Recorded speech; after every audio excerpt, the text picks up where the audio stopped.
Assalamualaikum warahmatullahi wabarakatuh. Pada pertemuan yang keempat ini, saya akan menjelaskan terkait dengan hak asasi manusia.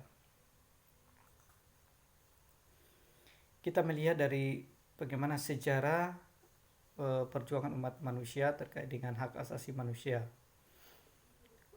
Kita melihat sebelumnya atau belum ada hak asasi manusia. Di sini penghargaan atau pengakuan kesedarajatan umat manusia itu masih belum kita temukan, karena di dalamnya kita melihat ada sekian banyak penjajahan, perbudakan, penguasaan yang dilakukan oleh orang lain. Atau biasa kita lihat kalau di penjajahan itu pada zaman Belanda, sebagaimana kita dijajah oleh bangsa Belanda, sehingga pada saat itu kita merasakan bagaimana perbudakan padahal kita berada di daerah sendiri.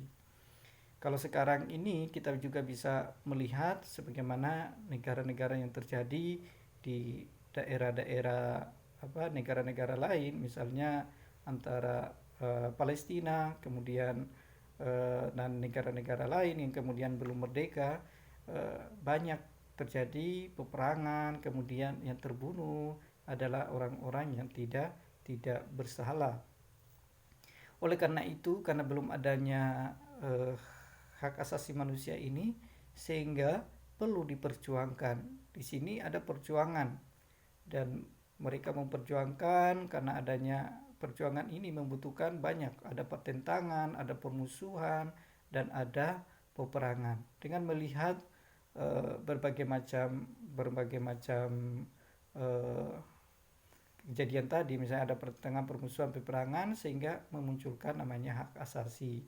Di hak asasi itu ada hak asasi individu, kemudian hak asasi kelompok atau bangsa.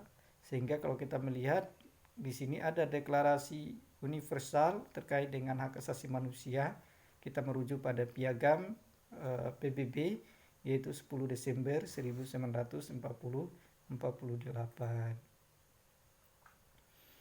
Selanjutnya yang kedua adalah kita melihat seperti apa hakikat hak asasi manusia. Hakikat hak asasi manusia yang pertama, hak asasi manusia itu adalah hak dasar yang melekat dan dimiliki setiap manusia sebagai anugerah Tuhan Yang Maha Esa. Dan hak asasi manusia juga adalah hak-hak dasar yang dibawa manusia sejak lahir yang melekat pada esensinya sebagai anugerah Allah Subhanahu wa taala. Kemudian hak asasi manusia juga sebagai hak-hak dasar yang dibawa manusia sejak lahir dan melekat dengan potensinya sebagai makhluk dan wakil Tuhan. Kemudian berikutnya adalah hak asasi manusia juga adalah hak-hak dasar yang dibawa manusia sejak ia hidup yang melekat pada esensinya sebagai anugerah Allah Subhanahu wa taala.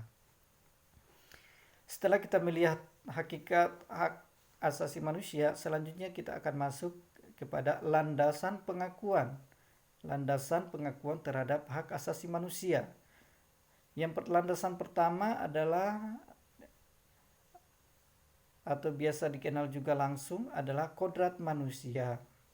Jadi landasan pertama itu adalah kodrat manusia, karena kita adalah sebagai seorang manusia, ditadikan Allah sebagai seorang manusia. Yang kedua adalah lebih dalam lagi bagaimana Tuhan menciptakan manusia dan sama kecuali amalnya. Artinya landasan kedua ini, kita diciptakan oleh manusia itu semuanya sama. Yang membedakan kita adalah amalnya atau perbuatan kita selama kita berada di dunia. Persoalan warna kulit itu bukan bagian dari, yang jelas semuanya itu adalah masih sama, kita sama-sama manusia. Di mata Tuhan itu tidak membedakan apakah Anda kulit hitam, apakah Anda kulit putih, semuanya sama. Yang membedakan kecuali amalnya, kebaikannya selama berada di dunia, menjalankan segala perintahnya, kemudian menjauhi segala yang dilarangnya. Selanjutnya, setelah kita melihat tadi landasan pengakuan terhadap hak asasi manusia, selanjutnya kita masuk pengertian hak asasi manusia. Di sini menurut John Tulisannya itu John Locke. Tahun 1632 sampai 1704 mengatakan bahwa hak asasi manusia itu adalah hak-hak alamiah manusia, yaitu hak untuk hidup, hak kemerdekaan, hak milik. Kemudian menurut Piagam PBB tentang Deklarasi Universal Hak Asasi Manusia itu tahun 1948 mengatakan pertama itu adalah kita memiliki hak berpikir dan mengeluarkan pendapat. Yang kedua, kita juga memiliki hak memiliki sesuatu. Yang ketiga, kita juga memiliki hak untuk mendapatkan pendidikan dan pengajaran. Kemudian selanjutnya pengertian hak kita juga memiliki hak mengeluarkan aliran kepercayaan atau agama. Yang berikutnya kita juga memiliki hak untuk hidup. Kemudian kita juga memiliki hak untuk kemerdekaan hidup. Kemudian kita juga memiliki hak untuk memperoleh nama baik. Selanjutnya kita juga memiliki hak untuk memperoleh pekerjaan. Dan kita juga memperoleh hak untuk mendapatkan perlindungan hukum. Itu menurut Piagam PBB. Selanjutnya kalau menurut Undang-Undang Nomor 39 Tahun 1999 tentang hak asasi manusia itu, pertama adalah hak untuk hidup. Yang kedua kita juga hak untuk memiliki berkeluarga. Kemudian kita juga memiliki hak untuk mengembangkan diri.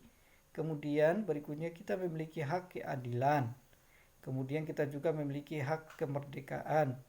Kemudian kita juga memiliki hak berkomunikasi. Kemudian kita juga memiliki hak keamanan. Kita juga memiliki hak kesejahteraan. Dan kita juga memiliki hak perlindungan.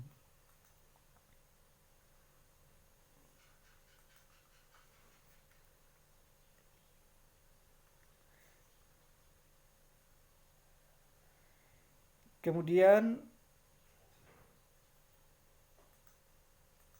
kita masuk di masih hakikat hak asasi manusia, meliputi bidang pertama hak asasi pribadi. Hak asasi pribadi ini adalah hak kemerdekaan, hak untuk menyatakan pendapat atau hak memeluk agama. Yang kedua adalah ada hak asasi politik. Hak asasi politik ini hak untuk diakui sebagai warga negara. Jadi kita memiliki hak memilih dan dipilih. Kemudian juga kita memiliki hak berserikat dan hak berkumpul. Yang ketiga ada hak asasi ekonomi, yaitu hak memiliki sesuatu atau hak mengadakan perjanjian, hak bekerja, atau hak untuk mendapatkan hidup layak. Yang keempat kita memiliki hak asasi sosial dan kebudayaan, yaitu hak untuk mendapatkan pendidikan, hak untuk mendapat santunan, hak untuk pensiun, hak untuk mengembangkan kebudayaan, hak berekspresi. Yang berikutnya adalah hak untuk mendapatkan, yang kelima hak untuk mendapatkan perlakuan yang sama di dalam hukum dan pemerintahan. Dan yang terakhir adalah hak untuk mendapatkan perlakuan yang sama dalam tata cara peradilan dan perlindungan. Kemudian berikutnya, ini penjelasan yang lebih detail terkait dengan sejarah perkembangan hak asasi manusia. Yang pertama, kita lihat perkembangan HAM masa sejarah, di mana dimulai pada masa Nabi Musa 6000 sebelum Masehi yang lalu, di mana di sini ada pembebasan umat Yahudi dari perbudakan. Kemudian ada juga hukum Hammurabi di Babilonia tahun 2000 sebelum Masehi, di mana terdapat jaminan keadilan bagi warga negara. Kemudian ada juga menurut Socrates tahun 469 sampai 399 dan Plato tahun 429 sampai 347 sebelum Masehi. Kemudian Aristoteles 384 sampai 322 sebelum Masehi. Dan ini semua adalah para pakar terkait dengan HAM. Dia mengajarkan, melihat bahwa ajaran untuk mengkritik pemerintah itu yang tidak berdasarkan keadilan, cita-cita atau kebijaksanaan. Jadi di sini mereka pernah mengkritik pemerintah karena pemerintah tidak menjalankan keadilan, tidak memiliki cita-cita dan tidak memiliki kebijaksanaan. Kemudian Nabi Muhammad juga SAW 600 sebelum Masehi juga, sebagaimana di sini kita melihat sejarahnya bagaimana beliau bisa membebaskan bayi wanita dan wanita dari penindasan bangsa Quraisy. Kemudian yang kedua, kita melihat perkembangan hak asasi manusia di Inggris. Di Inggris ini dikenal dengan Magna Charta atau Piagam Agung tahun 1215, di mana adanya pembatasan kekuasaan Raja John yang bertindak sewenang-wenang terhadap rakyat dan bangsawan. Kemudian ada namanya Petisi of Right tahun 1628, di mana pertanyaan tentang hak-hak rakyat dan jaminannya, misalnya pajak dan pungutan, harus dengan persetujuan. Warga negara tidak boleh dipaksa terima tentara di rumah. Tentara tidak boleh digunakan hukum perang pada masa damai. Kemudian kita juga melihat di Habeas Corpus Act tahun 1679, di mana di sini undang-undang itu mengatur tentang penahanan seseorang. Jadi tahanan itu harus segera diperiksa dalam waktu 2 hari setelah ditahan. Alasan penahanan juga harus disertai bukti sah menurut hukum. Kemudian ini masih di HAM di Inggris, Bill of Rights tahun 1689.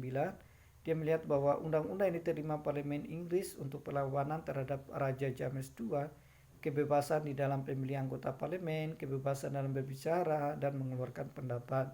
Nah, pajak, undang-undang pembentukan tentara seizin parlemen. Hak warga negara juga di dalam memeluk agama dan kepercayaan masing-masing. Kemudian adanya parlemen berhak untuk mengubah keputusan raja. Kemudian berikutnya sejarah perkembangan HAM kita lihat dari di Amerika Serikat, didasari dari pemikiran John Locke, di mana di dalamnya ada hak untuk hidup, hak kebebasan dan hak milik. Kemudian adanya perjuangan sebagai imigran Inggris. Kemudian kalau perkembangan HAM di Prancis, ada naskah awal revolusi Prancis tahun 1789, di mana terdapat ketidakpuasan kaum burjuis dan rakyat terhadap Raja Louis yang ke-16.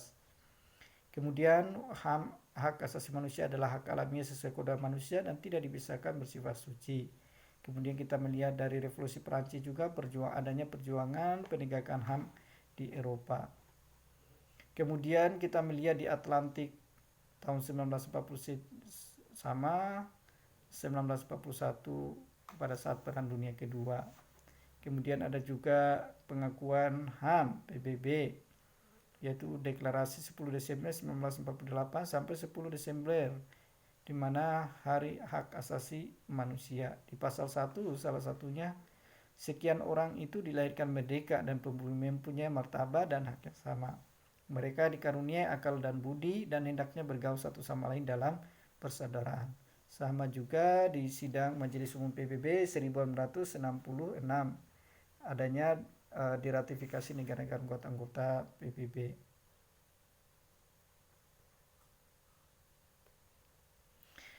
Kalau selanjutnya adalah bagaimana hak asasi manusia di Indonesia.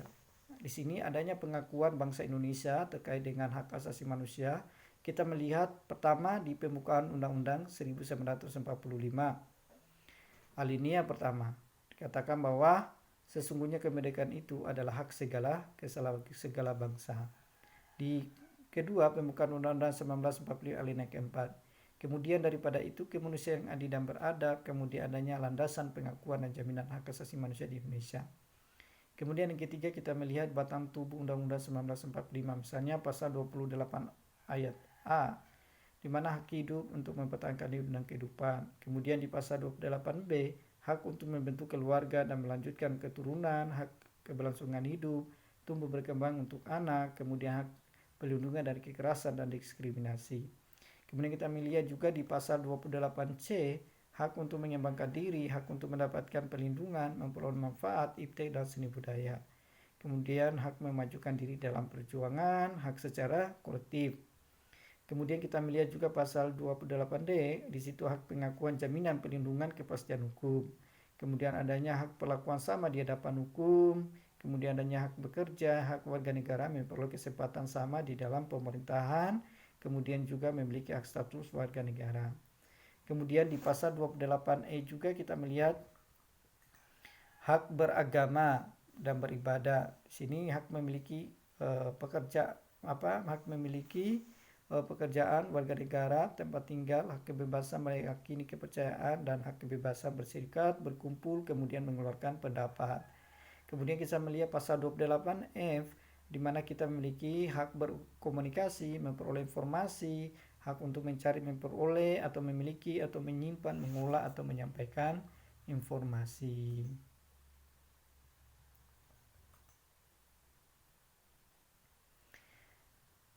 Kemudian kita lihat juga di pengakuan bangsa Indonesia terkait dengan hak asasi di pasal 28, sama hak perlindungan, hak rasa aman, dan perlindungan dari ancaman ketakutan, hak bebas dari penyiksaan, perlakuan, merendahkan derajat manusia, hak memperoleh suaka politik. Kemudian di pasal 28 juga kita memiliki hak untuk hidup sejahtera, hak untuk mendapatkan kemudahan, perlakuan khusus untuk memperoleh kesempatan dan manfaat semua, capaian persamaan keadilan, hak jaminan sosial, hak milik pribadi. Kemudian di pasal 28I, di situ ada juga hak untuk hidup, hak disiksa, hak tidak disiksa, hak kemerdekaan pikiran-pikiran, hati nurani, kemudian hak tidak dituntut atas dasar hukum yang berlaku surut, kemudian hak bebas diberlakukan sistematik, kemudian adanya hak masyarakat tradisional dihormati. Kemudian kita melihat di ketetapan MPR, TAP MPR nomor 17 MPR 1998 tentang HAM juga. Di sini juga telah dicabut dengan TAP MPR nomor I/MPR 2003. Di sini macam-macam HAM di dalam TAP nomor 7 MPR 1998, hak untuk hidup, hak berkeluarga dan melanjutkan keturunan. Kemudian kita memiliki hak keadilan, hak kemerdekaan, hak atas kebebasan informasi, hak keamanan, hak kesejahteraan, kewajiban perlindungan, dan pemajuan. Yang terakhir ada Undang-Undang 39 tahun 1999 tentang HAM. Ditambah juga Undang-Undang 26 tahun 2000 tentang pengadilan HAM. Di pasal 4 terdapat juga hak untuk hidup, kemudian pasal 10 hak untuk berkeluarga, kemudian pasal 11 sampai dengan 16 di situ ada hak untuk mengembangkan diri. Kemudian di pasal 17 sampai 19 juga di dalamnya ada hak untuk memperoleh keadilan. Kemudian pasal 20 sampai 27 juga di dalamnya ada hak untuk kebebasan pribadi.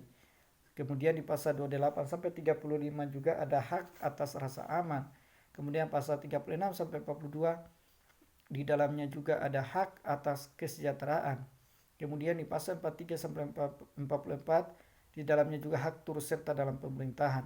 Dan di pasal 45 sampai 51 di situ juga hak wanita, ada hak wanita. Pasal 52 sampai dengan 66 juga ada hak terkait anak.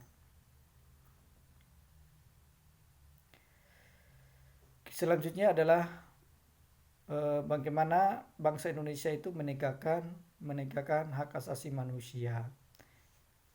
Yang pertama itu adanya pembentukan lembaga. Nah, lembaga yang dibentuk itu ada Komisi Nasional HAM. Kemudian ada penegakan hak asasi manusia, dasar hukumnya nomor 26 tahun 2020 tentang peradilan HAM. Kemudian ada juga pengadilan HAM ad hoc dibentuk atas usul DP dengan kepres peristiwa atau pelanggaran hak asasi manusia berat sebelum terbit Undang-Undang 26 tahun 2006. Kemudian keempat ada Komisi Kebenaran dan Rekonsiliasi dibentuk berdasarkan Undang-Undang Alternatif penyelesaian di luar pengadilan hak asasi manusia. Nah, berikutnya ada contoh lembaga swadaya. Misalnya ada Kontras, Komisi untuk Orang Hilang Tidak Kekerasan, ada YLBHI, Yayasan Lembaga Bantuan Hukum Indonesia, ada LSAM, Lembaga Studi dan Advokasi Masyarakat, ada HRW, Human Rights Watch. Kemudian ada juga konvensi internasional tentang HAM, misalnya wujud nyata kepedulian masyarakat internasional, Misalnya di International on Civil dan Political Rights tahun 1966. Kemudian ada juga Deklarasi on the Right the People to Peace 1984. Ada juga Bangkok Declaration tahun 1993. Ada juga Deklarasi Wina tahun 1993. Ini adalah konvensi internasional tentang HAM. Ada juga berikutnya, ada juga keikutsertaan Indonesia dalam konvensi internasional, misalnya ratifikasi perjanjian, pengikatan diri suatu negara untuk melaksanakan ketentuan-ketentuan di dalam perjanjian dan ketentuan-ketentuan itu menjadi hukum nasional. Kemudian yang kedua ada konvensi internasional tentang HAM yang diratifikasi oleh Indonesia, misalnya Konvensi Jenewa 12 Agustus 1949 atau Undang-Undang Nomor 59 tahun 1958. Ada juga Konvensi on the Political Right of the Right of Women, Undang-Undang Nomor 68 tahun 1958. Ada juga Konvensi of the Elimination of Discrimination Against Women, Undang-Undang Nomor 7 tahun 1984. Kemudian berikutnya adalah hak asasi manusia dan demokrasi. Demokrasi itu bagian dari sistem politik yang dapat memberi penghargaan, menjamin perlindungan dan penegakan asas hak-hak dasar manusia. Nah, unsur utama demokrasi itu adanya kontrol rakyat atas proses pembuatan keputusan politis. Kemudian adanya kesamaan hak kesetaraan politis di dalam menjalankan kendali. Kemudian berikutnya konsep pokok demokrasi. Konsepnya adalah kebebasan, adanya persamaan, kemudian adanya kedaulatan rakyat. Kemudian unsur pokok pemerintahan demokrasi adalah kita harus mengakui adanya pengakuan atas hak asasi manusia, kemudian adanya partisipasi rakyat di dalam pemerintahan. Piagam PBB tentang Deklarasi Universalitas terkait dengan hak asasi manusia tahun 1948 tadi sudah dikatakan ada hak berpikir, mengeluarkan pendapat, hak memiliki sesuatu dan lain-lain, sama juga Undang-Undang Nomor 39 tentang hak asasi manusia. Di sini di Undang-Undang Nomor 39 tahun 99 pasal 1 ayat 6 dikatakan menyebutkan bahwa pelanggaran hak asasi manusia itu adalah setiap perbuatan seseorang atau kelompok orang termasuk aparat negara baik disengaja maupun tidak disengaja atau kelalaian secara melawan hukum, mengurangi, menghalangi, membatasi dan atau mencabut hak asasi manusia seseorang atau kelompok yang dijamin oleh undang-undang ini dan tidak mendapatkan atau dikhawatirkan tidak akan memperoleh penyelesaian hukum yang adil dan benar berdasarkan mekanisme yang berlaku.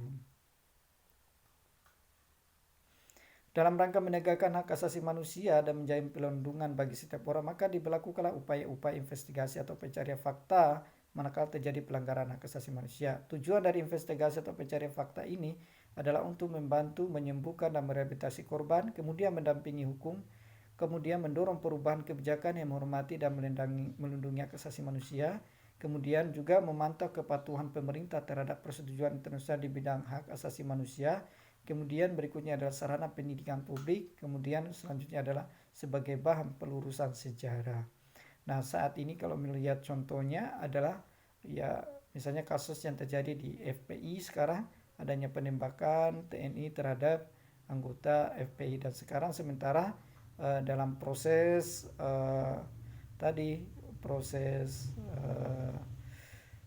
mengkaji terkait dengan kasus tersebut apakah masuk di ranah HAM atau tidak, dan ini masih sementara dirampungkan data-datanya.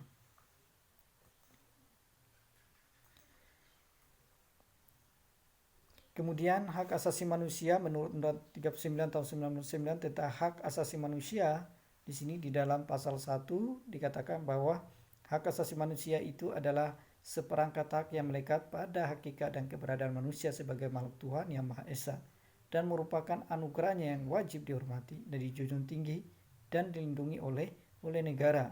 Jadi hukum pemerintah dan setiap orang demi kehormatan dan perlindungan harkat dan martabat manusia.